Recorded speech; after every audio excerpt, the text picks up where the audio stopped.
தேர்தல் சமயத்தில் அனைத்து பெண்களுக்கும் 1000 ரூபாய் வழங்குவோம் என கூறிவிட்டு தேர்தல் முடிந்தவுடன் தகுதி வாய்ந்த பெண்களுக்கு மட்டும் 1000 ரூபாயை திமுக அரசு வழங்குகிறது என்றும் நீட்டை ஒரே கையெழுத்தில் ஒழிப்போம் என ஊராய் அமைச்சர் உதயநிதி ஸ்டாலின் சுற்றினார் என கூறிய அதிமுக நட்சத்திர பேச்சாளரும் நடிகையுமான விந்தியா இதெல்லாம் அவங்க அப்பன் வீட்டு காசா என காட்டமாக பேசியுள்ளார். எல்லா மக்களுக்கும் கொடுக்க வேண்டியது தானே, அதென்ன அவங்க அப்பன் வீட்டு காசா? தேர்தல் சமயத்துல எல்லா பெண்களுக்கும் 1000 ரூபாய் தரோன்னு சொல்லிட்டு தேர்தல் முடிச்ச உடனே தகுதியான பெண்களுக்கு மட்டும் 1000 ரூபாய் தரோன்னு சொல்றாங்க. அடுத்தவன் பொண்டாட்டிக்கு தகுதி இருக்கா இல்லையான்னு சொல்றதுக்கு ஸ்டாலின் யாரு? எல்லா பெண்களுக்கும் கொடுக்க வேண்டியது தானே, அதெல்லாம் அவங்க அப்பா வீட்டு காசா? வெள்ளம் வந்து சேதமடைஞ்ச ஸ்கூல் எல்லாம் சரி பண்றதுக்கு வெறும் 2 கோடி நிதி ஒதுக்கிட்டு ஃபார்முலா ரேஸ் கார் ரேஸுக்கு மட்டும் 40 கோடி நிதி ஒதுக்குறாங்க. அதெல்லாம் அவங்க அப்பா வீட்டு காசா?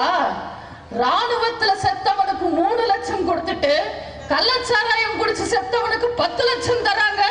அதெல்லாம் அவங்க அப்பா வீட்டு காசா?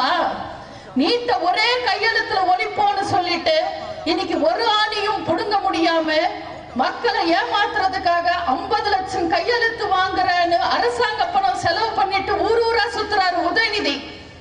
இதெல்லாம் அவங்க அப்பா வீட்டு காசா? இன்னைக்கு இபி பில் கட்டவே மக்கள் ரொம்ப கஷ்டப்படுறாங்க. கரண்ட் பில் எல்லாம் கண்ணா பின்னா ஏறிடுச்சு. மக்களுக்காக இபி பில் கொஞ்சமாவது குறைக்கலாம்ல, அதெல்லாம் அவங்க அப்பா வீட்டு காசா? போன தேர்தல்ல பெட்ரோல் விலை கம்மி பண்றோம், டீசல் விலை கம்மி பண்றோம்னு சொல்லிட்டு இன்னைக்கு எல்லா தரப்பு மக்களும் குடிக்கிற பால் ரேட்டை ஏத்திட்டாங்க. கேள்வி கேட்டா இந்த பாலை குடிக்காதீங்க அந்த பாலை குடிங்கன்றாங்க.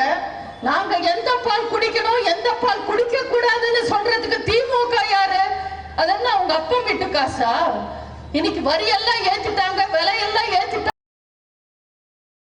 செய்திகளை உள்ளது உள்ளபடி தெரிந்து கொள்ள ரெஃப்ளெக்ட் நியூஸை சப்ஸ்கிரைப் பண்ணுங்க.